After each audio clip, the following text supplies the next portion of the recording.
Tzu U.S. headquarters organized a seminar in San Dimas for non-governmental organizations. We take a look at how a group of teachers have come together to help children in eastern Taiwan get a head start. Welcome to DaAi Headlines. I'm Helen Liao. Thank you for joining us. First up, in the Philippines, a fire occurred on January 28th in Quezon City, destroying 60 houses and affecting a total of 50 households. Upon learning of the incidents, Tzu volunteers arrived 2 days later and brought relief items to help these residents in their time of despair. City volunteers followed the fire victims home to assess the disaster.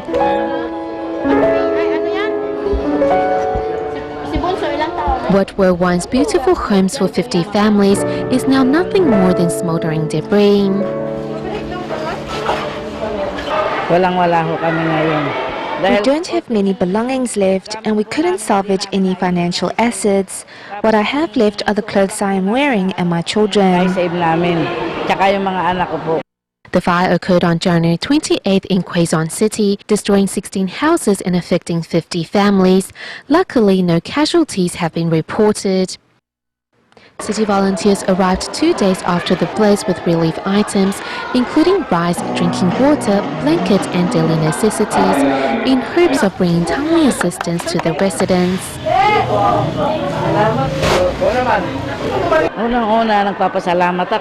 Most importantly, thank you, Tzu, for helping us get through this difficult time. Now that we are capable of helping others, I want to thank all the volunteers for carrying out relief work in Tacloban and now in Manila. Each of them gives selflessly with what they could. Despite having little left, residents do what they can to give to those in greater need. I wanted to donate a little so that I know I am capable of helping others. Surrounded by Tzu's love, residents know that the path to recovery will not be a lonely one with volunteers by their side. Moving to the United States, the Tzu U.S. headquarters organized a seminar for non-governmental organization, which was attended by delegates from Japan's NGOs and the U.S. National Voluntary Organization Active in Disaster, also known as VOAD. Together, the attendees seized the opportunity to exchange knowledge and experiences and also discuss how to build a closer partnership. A delegation of Japanese NGOs and the U.S. National Voluntary Organization Active in Disaster, or VOAD, arrives at the Tzu U.S. headquarters to attend a special seminar on how to strengthen cooperation during future disaster relief. How we're going to work from the local, all the way, not only disaster response, but the regular preparation. And how can we mobilize from domestic all the way extended to international? Everybody is our teachers. The video brings the attendees back to the scenes during Japan's 3/11 earthquake, with the role of Tzu's bamboo coin bank touching the hearts of several NGO representatives. I am really touched by what you did for us. We have learned a lot during the seminar. The idea of the seminar comes from Director of Mercy Corps, Randy Martin, who was sent to Japan to help with relief work following the 3/11 disaster. In Japan, government will provide everything. The reality is it can't. In the States, there's not that kind of expectation on the government. In fact, there's expectation that civil society will be a major actor in disaster response and recovery. In Japan, we don't have a like national board these systems, and we would like to establish same system as national board in Japan for the future disasters. Communicate with each other to avoid the duplication of services. Through the exchanges of ideas and knowledge, the delegation not only gained a better understanding of Tzu's charity missions, but also its humanitarian spirit. In Taiwan's Taichung, to safeguard the health of those living in remote areas, for the past 6 years, Tima doctors have been holding free clinics in Xingshi Township on a monthly basis. Thanks to a team of doctors, many residents have regained their health and happiness. For the past 6 years, team of doctors have been holding free clinics here at the Xingshe Township on a monthly basis.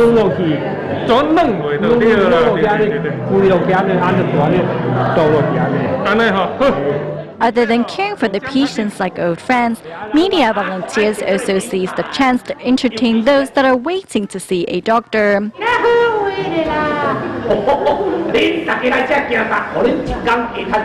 With happiness in mind, many patients say their pain has already lessened. We are here not only to care for our patients' body, but also their mind. They feel that as long as we can lessen their pain, they will be happy. We know our patients so well now that we know exactly what kind of treatment they need. We have established a very good relationship with them. Other than holding free clinics, for the past 6 years, volunteers have also been providing free haircuts for the locals. The volunteers are very nice and care for us with extra attentiveness. They always accompany us to see a doctor when we need it. It makes me very happy to see so many people caring for us. Thanks to Tsuji's monthly free clinics, residents in Xingshe have regained their health.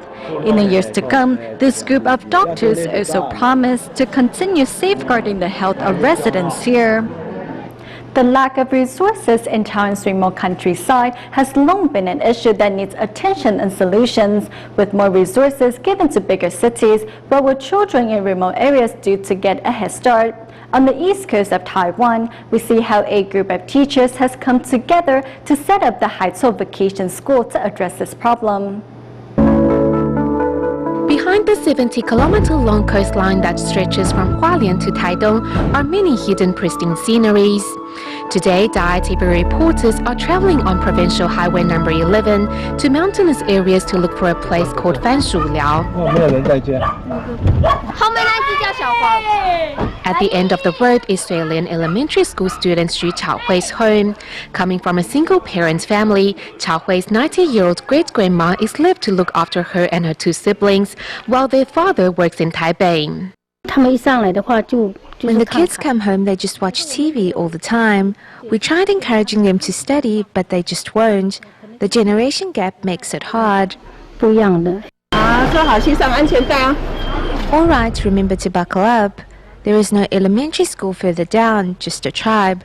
There is only one kid we are picking up here.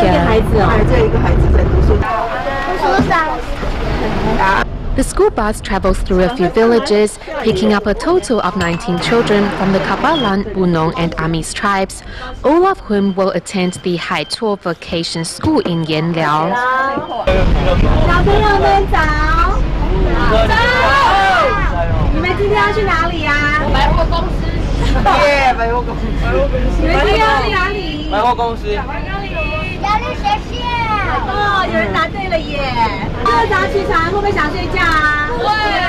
The vacation school was established by a group of retired teachers some 6 years ago who rented a small piece of land across the Henan Temple in Yanliao as a way to help increase the local student educational competitiveness.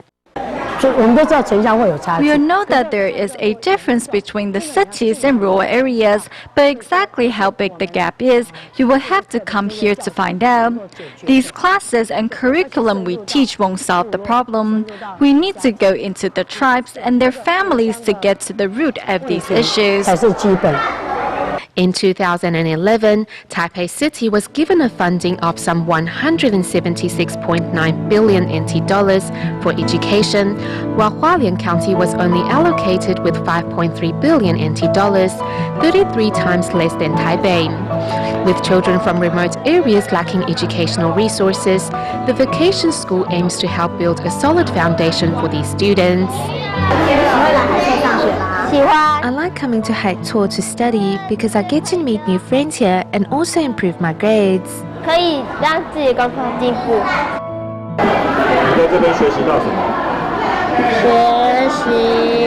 Coming here, I've learned to take care of myself because my father is not around. To close the gap between cities and the countryside, these children will need everyone's help to get a head start.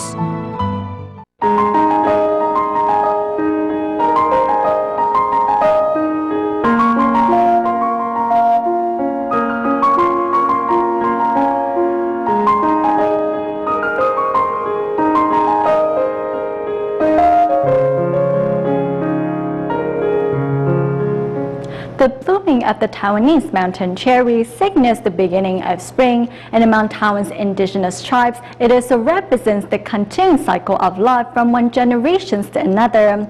Next, let's find out why the cherry blossoms have a deeper historical significance for Taiwan's indigenous people.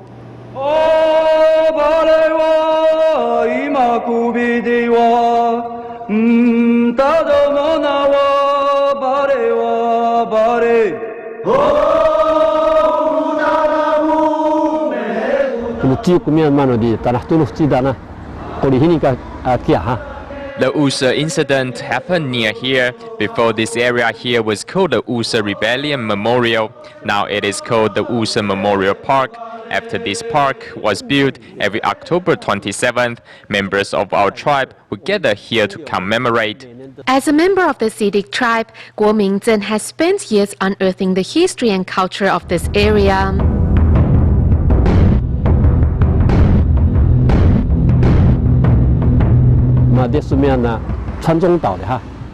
A year after the incident, we were moved to Kawanakajima. After World War II, we were called the Alangulumbang tribe. Whenever you spoke to the elders, they would bring up the Usa incident with tears in their eyes. Driving along the mountain roads here, everywhere is living history. This area was called Mazikochi by the Japanese, but we call it the Chuwang battlefield. The mountain cherry trees here, due to the Usa incident, have taken on a deeper cultural significance. Today, this area of the Chunyang tribe during the Japanese colonial period was called Sakurashai, as Hanaoka Ichiro and Hanaoka Jiro were also Chunyang tribe members, so scholars were able to easily take the cherry trees and find a connection between them, the two men, and the Usa incident. The blood shed by the martyrs during the Usa incident is symbolized by the brilliant colors of the cherry blossoms here at Usa. The Usa incident and the cherry blossoms of Usa are deeply intertwined. Today, Guo Mingzhen takes us on a visit to the Alangulumbang tribe, where he grew up. This is the Alangulumbang tribe. In 1931, when they came here, we were a total of 298 people. Now the tribe has less than 500 people living here. Time never stops, and those who were around during the Usa incident are almost all gone. However, the cherry blossoms continue to bloom every year, with the tree holding an important place in local tribal culture. For the cherry blossom, we see its blooming as a signal of the start of a new year. And with the start of spring, we know it is time to start the seeding of the fields. So of course, it is a time of hope, a hope that comes around every year, a hope of eternity. In the Philippines, we take a look at how international reporters exemplify professionalism in the wake of Typhoon Haiyan, while also reaching out to help typhoon survivors. The wind only started picking up at around 5 a.m. And then it started getting stronger and stronger and stronger. Super Typhoon Haiyan ripped through the central Philippines on November 8, 2013.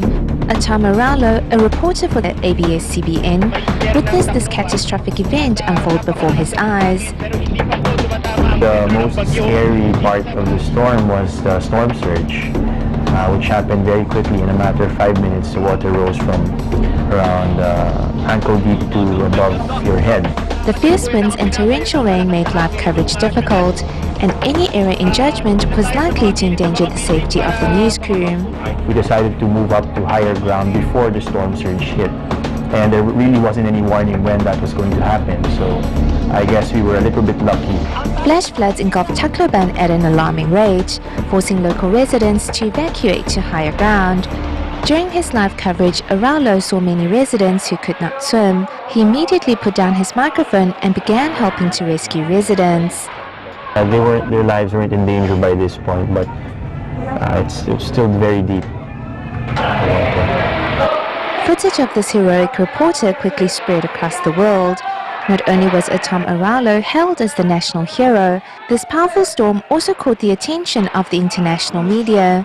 CNN journalist Anderson Cooper soon arrived in the Philippines to provide first-hand ground reports from the disaster zones. It is a miserable situation here, and it does not seem to be getting better day by day. We're now entering the 5th day. DaAi TV news crew and city volunteers were also among the first to arrive. With the city reduced to a wasteland, reporters had to overcome the harsh environment to upload their daily footage. Leyte province was reduced to ruins. Our satellite phones were not working, and we couldn't send any of our stories back. It was quite scary. The first night was shocking. We slept on a thin plastic straw mattress on the floor with mosquito nets pitched above our heads. In the middle of the night, rain started to pour through a broken window, so we all had to move to another place. Able to relate to the disaster survivors' pain, the reporters did what they could to help.